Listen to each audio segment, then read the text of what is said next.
Hey guys, Joel Shark Reviews here, and today we're going to be taking a look at the Transformers Studio Series Lear Class The Fallen. So finally, we got The Fallen, a brand new version, not some, not like, before this, the most accurate official version was like, he didn't even have the right colors. He had like purple, blue, and green or something. Yeah, but that mold was a bit more accurate, actually much more accurate than the one with the accurate colors, but yeah. But anyways, before we take a look at the Fallen, let's take a look very quickly at his packaging. So as you can see here, you see so series of the Fallen, 91, Transformers Revenge of the Fallen, and you get this very nicely done artwork of the Fallen. Probably one of my favorite artworks thus far from Steel Series on top. Transformers Revenge of the Fallen. On the bottom, Lear Class, and then you got an up-close artwork of him, 91 Steel Series. On the side, you get a nicely zoomed out look at the artwork, and looks really cool. And on the back, well, we just got big screen inspired, obligatory product shots, and Pyramid Desert Bell, and a little feature we'll look at in the robot mode. And finally, here is the little bio for this thing. So yeah, that's pretty much it for the packaging. So here is the Fallen in all his glory, and yeah, we'll start off with the alt mode of course as usual, but it's a weird one, but it's kind of similar to the Steel Series Dark of the Moon Shockwave in that they just kind of based it off the toy, the alt mode for the toy, because Dark of the Moon Shockwave and the Fallen never transformed in their own movies. So we never got to see what their alt modes were, but I guess officially for this guy, he's like this weird Cybertronian jet thing. It looks cool, but at the same time, pretty ridiculous. Like right here in the front, speaking of which, we'll take a look at that. As you can see, you got this orange thing. That looks pretty cool, especially with this like little claw thing here. That's kind of cool. Of course, he got his hands sticking out there, and yeah. Oh yeah, by the way, I almost forgot. This is the first review for 2023, so happy 2023. But yeah, I just realized that now. But anyway, so back to this. You get some nice details here, nice paint, and a lot going on, but again, it still looks pretty stupid. But it's a Cybertron jet, so what do you expect? And, visible head syndrome. Well, you can really see it up here. Yeah. At the bottom. Yeah, there's that. Kind of cool, kind of weird, but it is what it is. Yeah. It's really just the robot mode that matters for this guy. But even all modes, again, kind of cool, but also kind of weird. So yeah, and not weird in a bad way, just kind of just plain weird. But yeah, yeah. So that's pretty much it for that. Now for the accessories, mainly the storage.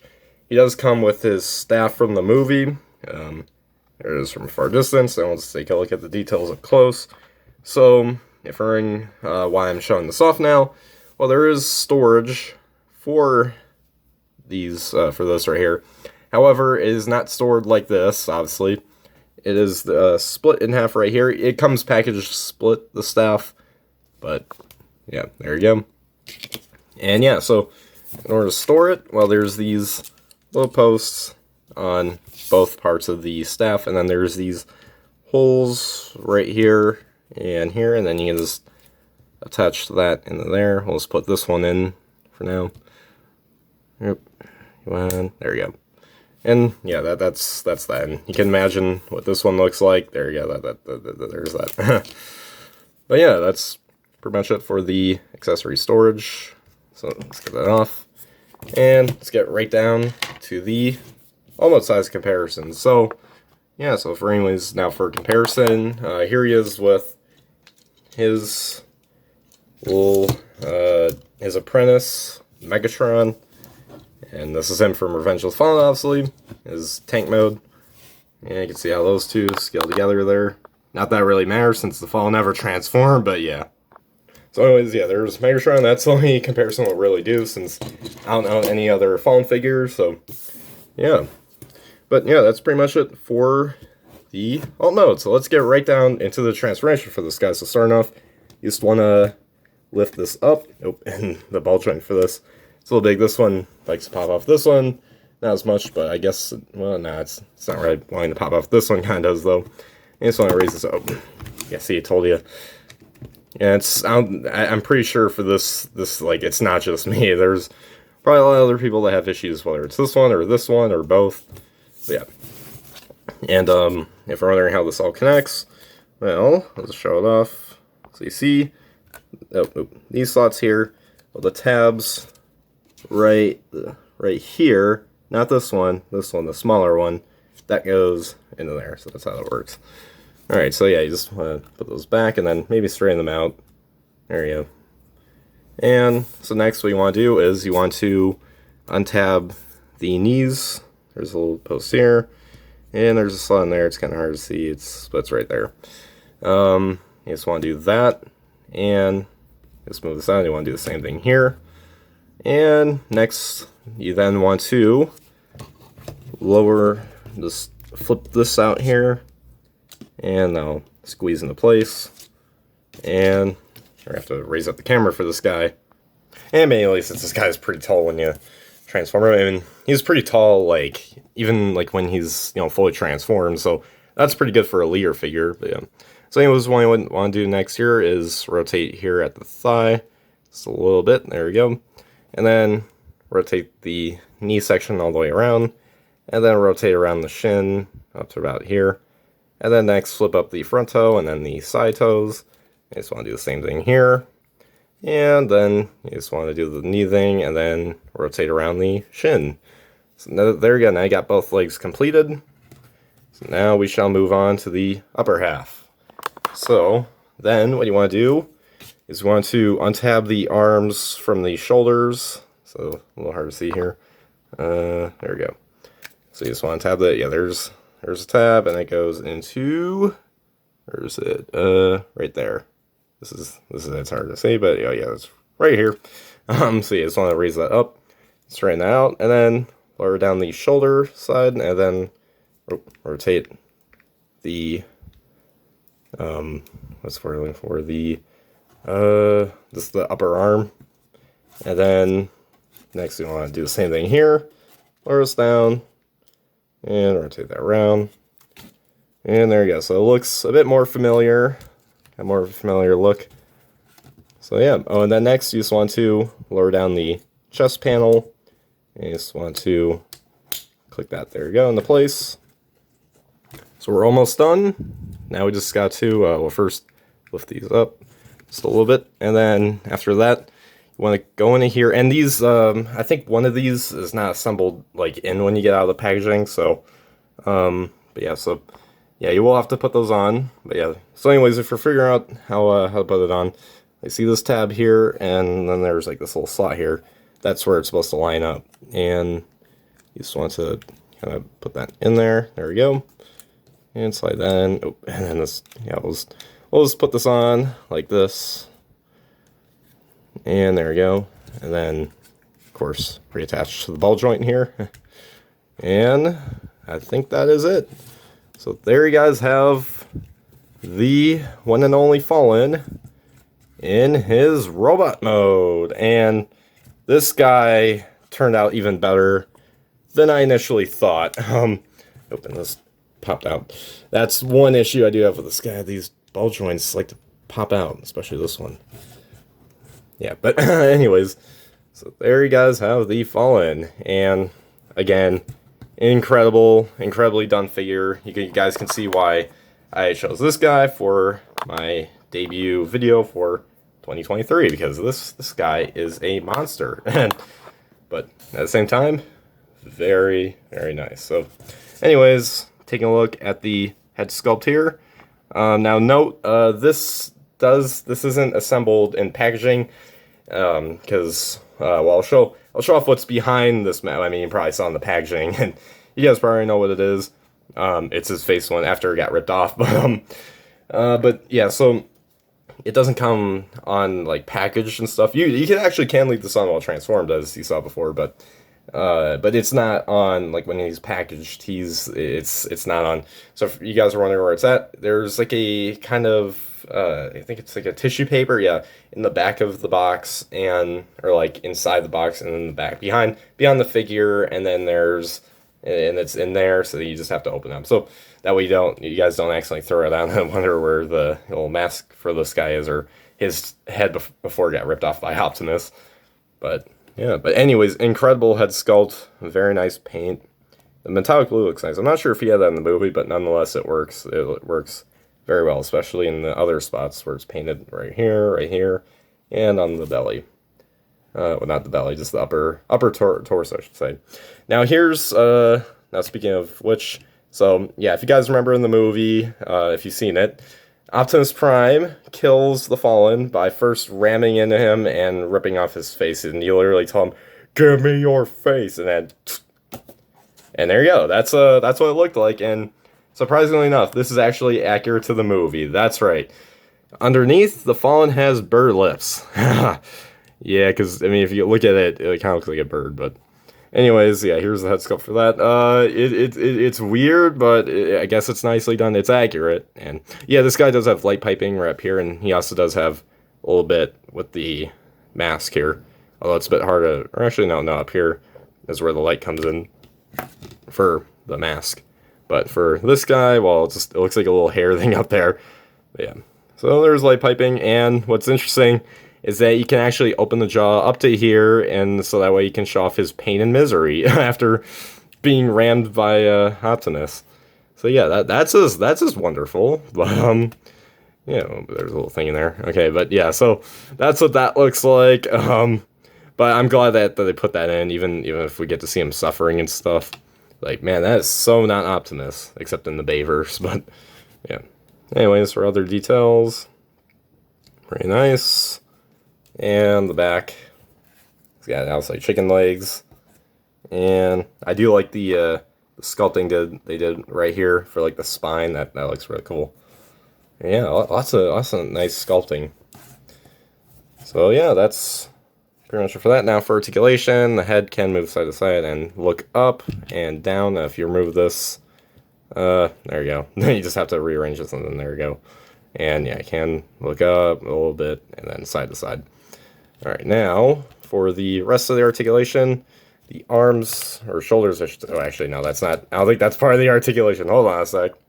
All right, there we go. Sorry about that. Yeah, that's not part of the articulation, because then that's gonna ruin everything. But what you can do, making sure that doesn't happen, the arm. Oh, and that got done. Oh well. I think you can realistically, you can like unpop that like and stuff, and then you can give him more articulation. But his arms can move out that far. Biceps, now I remember what they're called. Actually, not biceps sole here, but rather here, kind of closer to the elbow, but not quite the elbow, because he does have elbow movement. It does swivel, very tight swivel, and he does have a double bend at the elbow, speaking of which, so you can get good movement. And yeah, he does have wrist rotation, the hands do hinge back and forth, and he does not have waist rotation. The legs can kick up very far and very back that far, and then only out that far. He does have knee bend right here just a little bit, and a little bit of a knee swivel sort of due to transformation, and also shin swivel because also transformation, and his toes move also because of transformation. So yeah, that's pretty much it for the articulation of this guy. And what's cool is if I were to actually, I can demonstrate in this arm. So what's cool is if you want to put his arms really high, of course now it's not doing it, but it goes up like this, like up and down. So that's pretty cool. Yeah, so that way you can get more movement. But for some reason, right now it doesn't want to work with me, of course, now that I'm on camera, but oh well. So let me just put this back in real quick. And there we go. Okay, so that's what was this pose he's doing. But yeah, that's pretty much it for that. So now let's get back into the accessories. So where it's more needed this time. And this will really complete the look here for the Fallen, because oh man, his staff looks amazing with him. So So here's where you want to do. So you want to keep these separated, but in order to put in his hand, you have to put at least one in first at the bottom, and then one from the top. It doesn't matter which order you do. It's just as long, or maybe it does. You maybe just have one with the post first, and then there you go.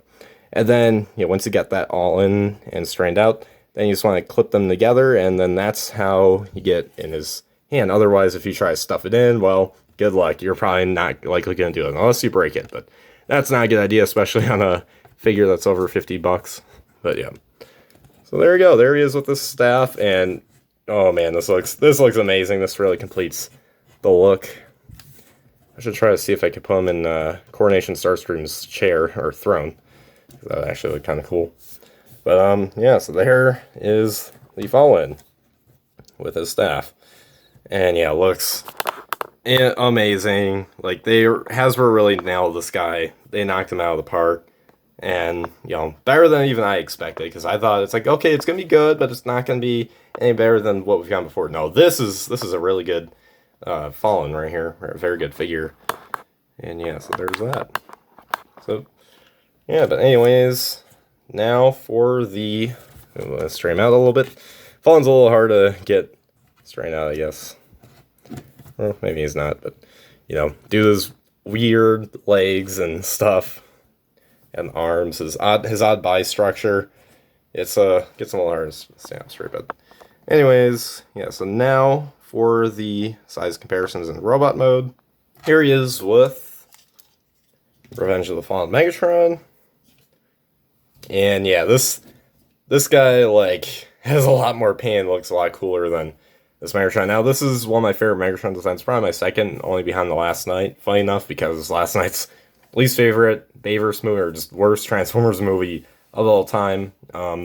Considered by many people, not everyone, so don't hate anyone that likes the movie, but my favorite Megatron live action design is the one from the Last Knight, but this is my second favorite, and unfortunately, they kind of did him a little dirty because they didn't give him enough paint and stuff. They did give him more on I think it's the battle damage one, but I don't have that one, so it's like, yeah. But anyways, yeah, this does scale pretty well. I don't think we saw these two staying next to each other, but yeah. You can see, I thought they were almost about the same height, but no, Fallen is a lot taller than Megatron. So that's pretty nice. So yeah, there you guys have the comparisons. And lastly, here he is, or here's his backdrop. So as you can see, it's the desert being all blown up and stuff. And of course, you got Super Series 91. Got Autobot logo for some reason. It's still odd because he's a Decepticon. Transformers, Revenge of the Fallen, and of course the backdrop. So as we saw before, now, so for this, you just want to put him on here, and there you go. So now he can rule Egypt. So yeah, looking pretty menacing. But I don't usually keep these anyway. But yeah, there's that. So, yeah. So there you guys have my review for the Transformers Studio Series Lear Class The Fallen. And wow, was this a really good figure. This is very well done. Not to say it didn't have any flaws or anything, because it did. Like these back areas, they like to pop off a bit, and that's a bit annoying. What else? They would get in the way with the articulation as well a bit, so yeah. What else? He doesn't have a waist, but I can understand that. Anything else? Well, the all mode. I mean, it's okay. I can understand the way they kind of had to make it like that, and it's a nice callback to the toys, but they kind of made it look more like it was in the movie, even though it wasn't. But yeah. But besides that, this guy is a really good figure. So despite his flaws, I'd highly recommend this guy. At least if you're a Bayverse fan. But even if you're not, this is a very good figure. But for any Transformer fan in general, this is a very nice figure. This is definitely one of my favorite figures from 2022. Even though I'm reviewing in 2023, but I got a couple weeks ago. But yeah. Yeah, so this guy is definitely a very good figure. So yeah, highly recommend him. Unless you don't want him, then that's your choice. But yeah, so anyways, guys, make sure you guys like, subscribe, comment, share for more. and comment down below what you guys think of this figure. So anyways, guys, as always, till all are one.